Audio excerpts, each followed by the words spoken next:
Sabihin natin, kalaban natin ang China. Ako hindi ako pro-China, ha? Kalaban natin ang China. Pero mahiya naman tayo dahil karamihan natin dito, ang katawan natin, puro mga Sinovac halos ang binigay galing sa China. Nabuhay ka ngayon dahil na Sinovac at sakripisyo ni Tatay Digong sa ating mga Pilipino. Tapos, sabihin nyo, para lang kayong sobrang galing nyo sa Kongreso, na parang wala kayong utang na loob kay Tatay Digong. Noon, mga congressman, ang galing. Ang bilis mag-feast. Duterte. Pero saan sila ngayon?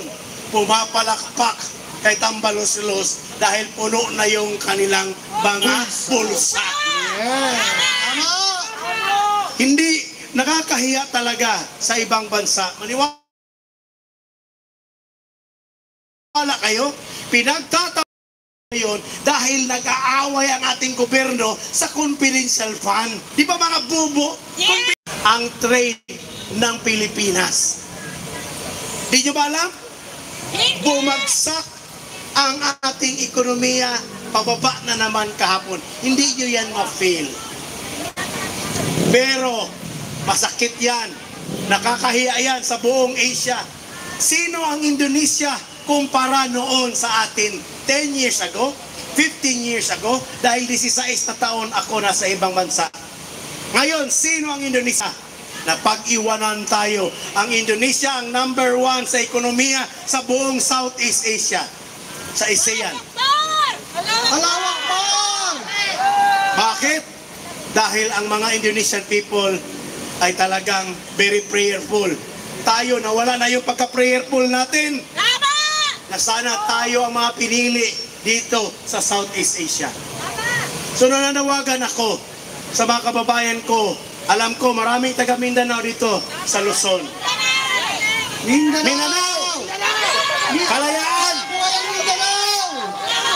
Mabuhay ang Mindanao! Allahu Akbar! Allahu Akbar! God is great! God is great! So, yan yung panawagan ko sa inyo. Alam ko, nakikinig kayo dyan, andyan sa social media. Ngayon, sakripisya itong ginawa ko dito.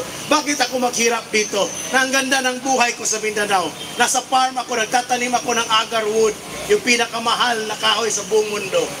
Pero bakit ko iniwan ang investment ko na milyon? Dahil gusto kong makasama kayo.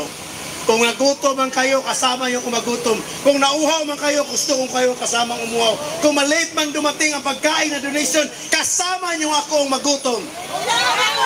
Mabuhay! Yan ang serbisyo natin. Kahit tayong mga Kristiyano, hindi ba tayo nahiya sa ating mga kasama ditong mga muro? Andito sila ngayon. Ang masasabi ko sa inyo, maraming mga moro na ayaw kay BBM bumoto last election. Pero dahil kay Inday Sara, bumoto sila at nag-slide down lahat ang boto lahat para kay BBM sa Mindanao. Walang utang na loob! Walang utang na loob! Budol! Nabudol tayo! So, yun yung sinasabi ko sa inyo. Ngayon, ang mga moro ay nagkakaisa ulit. Dahil alam natin, nagkamali tayo, hindi naman tayo perfecto, at isa sa rason, bakit tayo nagkamali? Dahil obedient tayo.